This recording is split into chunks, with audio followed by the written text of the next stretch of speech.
Hola, gracias por estar en un nuevo video. En esta ocasión tengo al Motorola Signature conmigo y voy a contarte qué es lo que más y menos me gustó de este dispositivo luego de haberlo probado. Por eso, como siempre, déjame decirte, no te compres el Motorola Signature sin ver este video. Te recuerdo que este es el nuevo flagship de Motorola, lo más alto que nos van a ofrecer. Su precio de lanzamiento ha sido de $29,999, unos $1,670. Así que siempre basándonos en su precio, vamos a poner nuestro nivel de exigencia. Comencemos con lo que más me gustó.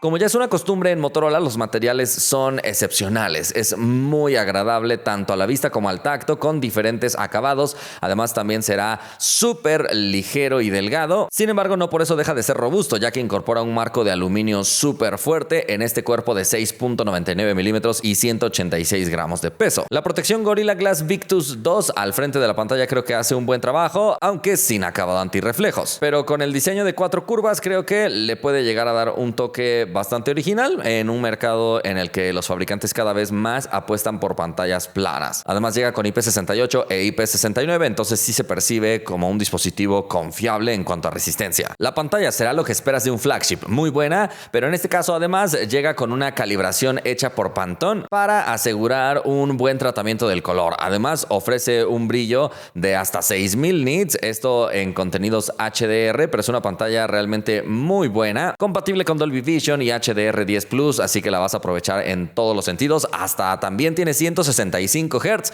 para juegos compatibles, con lo que se pone adelante de varios competidores de la industria. Además, para aquellos muy sensibles al parpadeo en brillos bajos, podrías activar esta opción para cambiar el tipo de atenuación. El sonido firmado por Bose sí es realmente muy bueno. Vamos a encontrar algo sobre todo destacable por el tamaño que tiene el dispositivo y su grosor. Sí encontramos buena presencia de frecuencias graves, sobre todo considerando también que ambos altavoces nos van a ofrecer esta misma potencia. Además llega con Dolby Atmos y diferentes opciones que nos dan también más versatilidad al momento de utilizar nuestro celular con temas relacionados al audio, como un ecualizador, la función de volumen de multitarea independiente por cada aplicación y más. La cámara frontal de 50 megapíxeles también me parece muy buena, teniendo enfoque automático, utilizando un sensor Sony Litia y gracias a su apertura f1.9 pues nos va a dar un muy buen nivel de detalle en diferentes situaciones. Incluso en las noches controla bien el ruido, también nos da una buena interpretación de colores y el modo retrato en las noches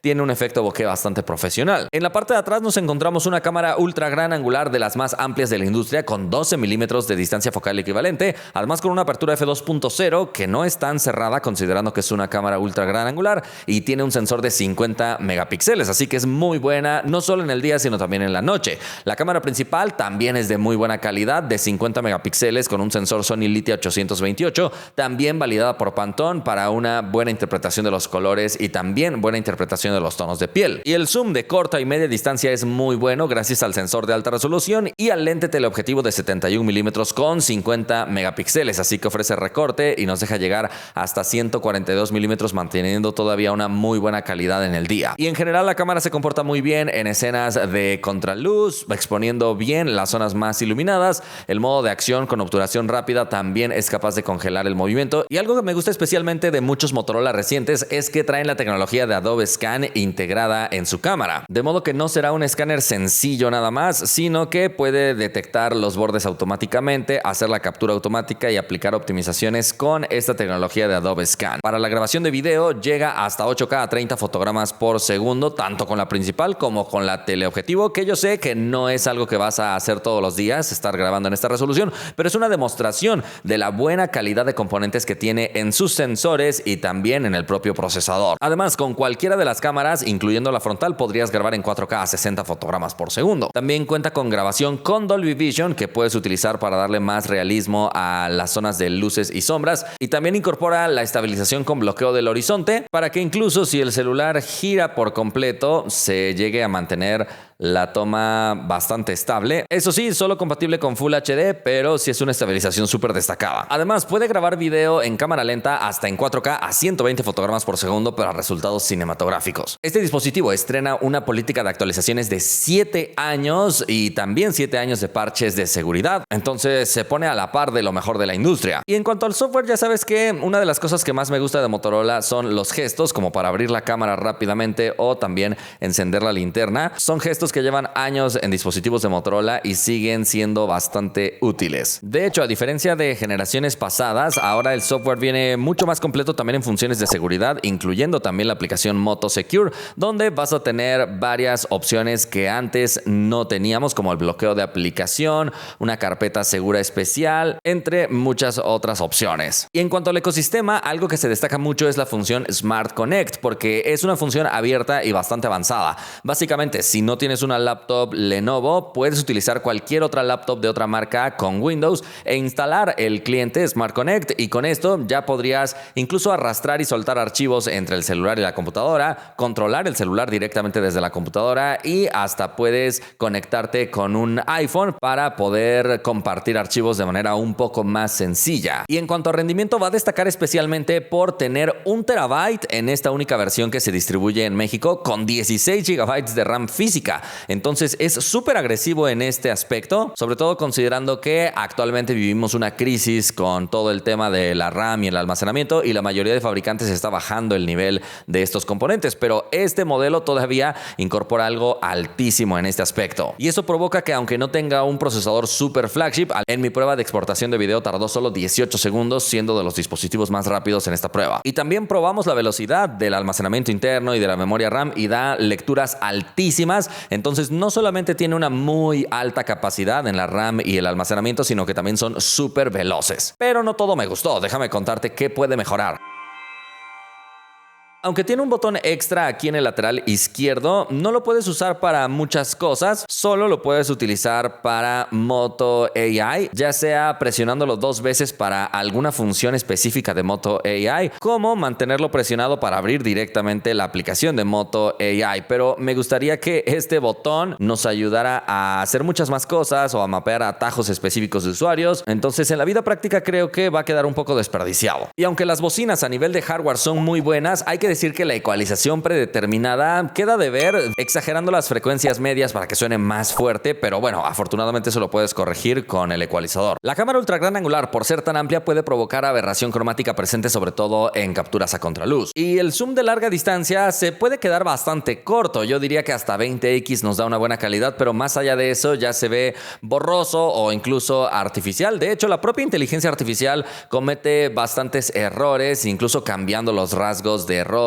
u objetos, entonces va muy mal en ese aspecto. Algo que tampoco me gusta es que no podemos rotar a la cámara frontal mientras estamos grabando un video. Debemos detener la grabación para poder rotar y eso le quita bastante versatilidad. Y de hecho, aunque nos ofrece algunos filtros de color para la grabación de video, no son compatibles con la resolución 4K, sino únicamente Full HD. Además, Motorola todavía no integra un modo de grabación de video profesional con parámetros manuales, grabación en log y cosas más avanzadas, así que en todo ese aspecto se queda muy corto. El zoom propio de la grabación de video también es de muy mala calidad, con saltos bruscos, una inestabilidad en el balance de blancos e incluso los colores al momento de estar cambiando entre los diferentes lentes, así que ahí le falta mucha optimización. La propia grabación de video en las noches con la cámara frontal también va a presentar bastante ruido y granulado, perdiendo definición si no estás en una zona con mucha luz. El modo de cámara rápida también va muy mal, sí puede ir en 4K, pero es en una tasa de bits muy baja y se ve muy poco nivel de detalle. No tiene una buena estabilización y su velocidad más alta es 32x, quedándose muy corto comparado con otros competidores. Y aunque soporta un modo de grabación dual, no es del todo bueno. Y es que notarás que grabando con este modo no podemos disfrutar de resolución 4K. Además, no tiene una buena estabilización cuando grabas por aquí. El propio modo Picture in Picture o este recuadro flotante no tiene esquinas redondeadas, lo cual le quita también una sensación premium. Y el zoom que podemos utilizar es completamente lente digital, no nos permite cambiar entre las diferentes cámaras traseras, así que viene bastante limitado aquí. Y creo que para ser un dispositivo de gama alta, este modo de grabación dual debería venir mejor optimizado. Otra cosa que no me gustó es que dentro del cajón de aplicaciones hay una pestaña de noticias que puede llegar a ser un poco molesta o confusa, parece más una zona de publicidad que una zona útil. Y el modo de uso de una sola mano es terriblemente feo, bajando solamente la mitad de la pantalla, pero realmente no nos acerca toda la pantalla al alcance de una mano. Además, en muchos sentidos depende demasiado de lo que hace Google. Por ejemplo, no tiene su propia galería, varias funciones de inteligencia artificial son de Google, varias funciones de seguridad también son de Google, y su batería de 5200 mAh va a quedar a deber mucho en tareas de alta demanda. En mi prueba de drenaje extremo llegó apenas a 2 horas con 56 minutos, siendo de lo peor que he probado últimamente. Y bueno, aunque tiene carga inalámbrica, no tiene carga magnética como para facilitar su uso, y soporta carga de 50 watts inalámbrica, pero ¿dónde se consigue su cargador inalámbrico? Y por ser gama alta, algo que es muy decepcionante es que no soporta salida de video a través de su puerto USB-C, así que no tienes proyección de pantalla por cable. El ecosistema de Motorola también estará un poco flojo en cuanto a la variedad de dispositivos, porque Motorola tiene una pequeña variedad, pero casi todos se perciben como muy básicos. Por ejemplo, sus relojes son como de gama baja, y aunque Motorola ya está presentando tablets y laptops de la marca Motorola, en México todavía no están disponibles, entonces la verdad se percibe muy sencillo el ecosistema. Y su procesador es más sencillo que el que incorporan prácticamente todos sus competidores. Aunque no es malo, es el Snapdragon 8 Gen 5, pero no su versión Elite, entonces vamos a tener un desempeño más bajo que la mayoría de sus competidores, sobre todo a nivel de juegos. Y es que, por ejemplo, en Call of Duty no puede llegar a 120 fotogramas por segundo, sino se queda topado en 90. En Genshin Impact también va a rendir de forma limitada, sufriendo por ahí de algunas estabilidades. En Guthrie Waves no soportó una opción llamada inserción de fotogramas, que normalmente nos permite llevarlo hasta 120, sino que se quedó en 60 fotogramas y todavía con algunas caídas. Entonces no es un dispositivo pensado en juegos, pero aún así me parece que es un flagship bastante cumplidor en la mayoría de los aspectos. Si tú ya te lo compraste, déjame saber tu opinión en los comentarios. Por el momento hemos llegado al final de este video. Si te gustó, ya sabes que puedes indicarlo, y nosotros nos vemos la próxima. Gracias por haber visto este contenido. La mejor manera de apoyar mi trabajo es viendo, comentando y compartiendo, así que muchísimas gracias a todos los que hacen esto. Si deseas apoyar de otra manera mi contenido, puedes unirte a los miembros con el enlace que te dejo en la descripción. Hay varios niveles. Si eliges el nivel fan del recuento, tu nombre aparecerá en los créditos finales de mi sección de noticias. Si eliges partner del recuento, tu nombre será mencionado al inicio y tendrás acceso prioritario al recuento en cuanto se termina de editar. Y finalmente puedes elegir el nivel All Access, que además de los beneficios anteriores, te da acceso anticipado a unboxings, reviews y otros videos inmediatamente cuando los terminamos de editar. Y también te da acceso a blogs de viaje, detrás de cámaras y bloopers. Nuevamente, muchísimas gracias por apoyar mi contenido.